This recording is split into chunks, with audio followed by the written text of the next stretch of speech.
구독자 여러분 안녕하세요. 위대한 스토리의 앵커 위스입니다. 오늘은 2025년 10월 1일 기준으로 전해진 트럼프 대통령의 관세 정책과 이를 둘러싼 한국 관련 해외 언론 보도들을 정리해드리겠습니다. 이어서 일본과 중국 매체의 반응까지 전해드리며 우리나라가 처한 국제 무역 환경을 객관적으로 분석하고 보완 설명을 곁들이겠습니다.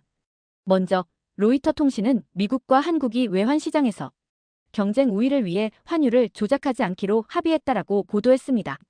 한국은 앞으로 외환시장 개입 내역을 월별로 공개하고 분기마다 미국의 자료를 공유하기로 했습니다. 이 보도의 의미는 명확합니다. 미국이 한국을 환율 조작국으로 몰아붙이는 빌미를 차단하면서 한국은 관세 협상에서 불필요한 갈등을 피할 수 있는 여지를 만든 것입니다. 환율 투명성은 단기적으로는 부담이 될 수 있지만 장기적으로는 한국 경제의 신뢰도를 높여 관세 압박을 줄이는 효과가 있습니다.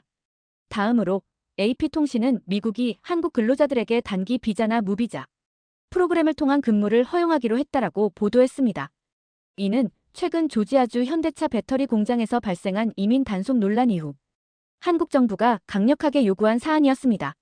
이 조치는 단순히 노동비자 문제를 넘어섭니다. 한국 기업이 미국에 투자해 공장을 운영할 때 핵심 인력이 자유롭게 이동할 수 있어야 생산 라인이 정상적으로 돌아갈 수 있습니다. 이번 합의는 한국 기업의 요구가 미국을 움직였다는 점에서 의미가 크지만 제도 정착까지는 시간이 필요하다는 점에서 과제로 남아 있습니다. 또 다른 AP통신 보도에서는 한국 대통령이 국방 자립을 강조하며 2026년 국방 예산을 8.2% 인상하겠다고 발표했다라는 내용이 전해졌습니다.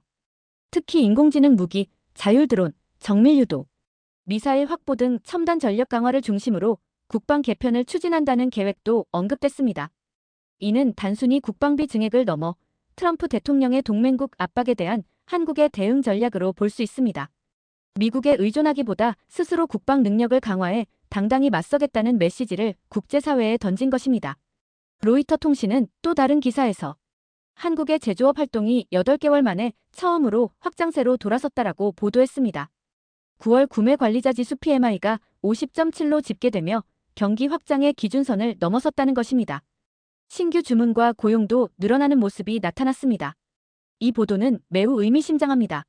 미국의 관세 폭탄 위협에도 불구하고 한국 제조업이 경쟁력과 저력을 바탕으로 회복세를 보이고 있다는 신호입니다. 이는 단순한 지표 이상의 의미를 지니며 한국 경제가 글로벌 불확실성 속에서도 다시 도약할 힘을 보여주고 있습니다.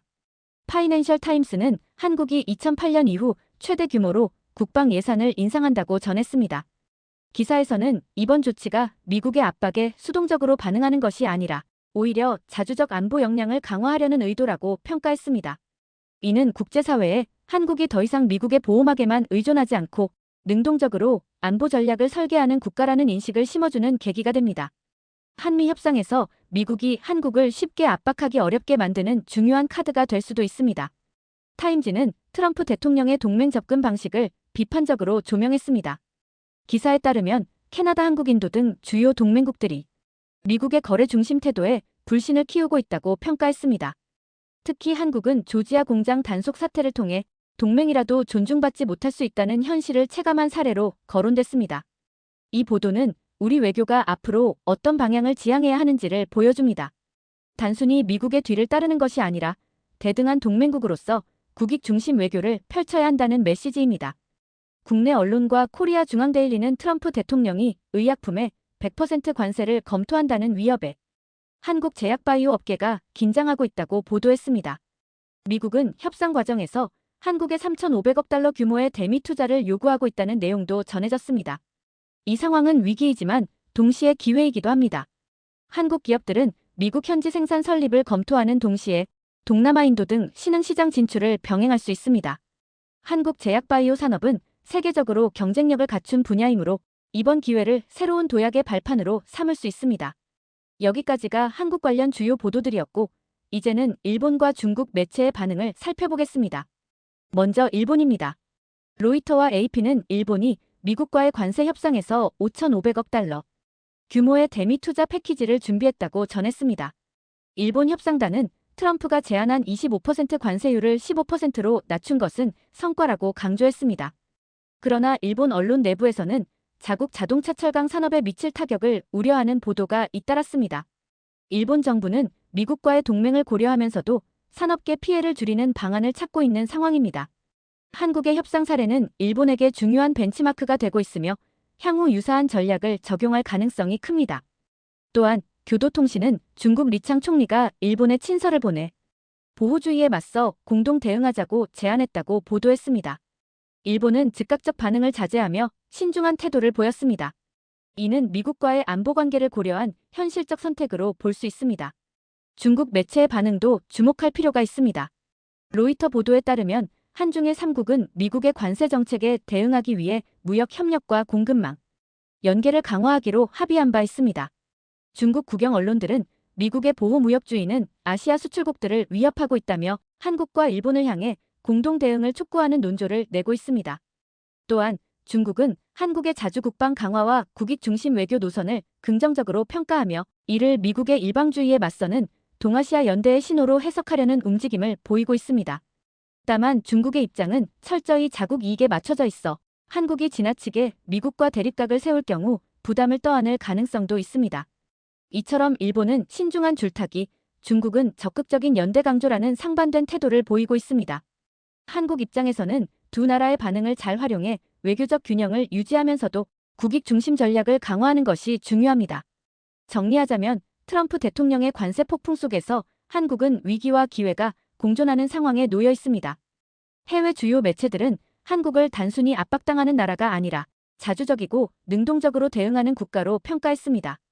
일본과 중국의 반응까지 더해보면 한국은 이제 동아시아 무역 질서 속에서 중요한 중심축으로 부상하고 있음을 알 수 있습니다. 다시 말해, 우리는 더 이상 미국의 뒤에만 서 있는 약소국이 아닙니다. 스스로 국익을 지키고 세계 질서 속에서 당당히 목소리를 내는 나라로 자리 잡아가고 있습니다. 트럼프발 관세 폭풍은 한국을 시험대에 올렸지만 동시에 더 강한 한국으로 도약할 절호의 기회가 되고 있습니다.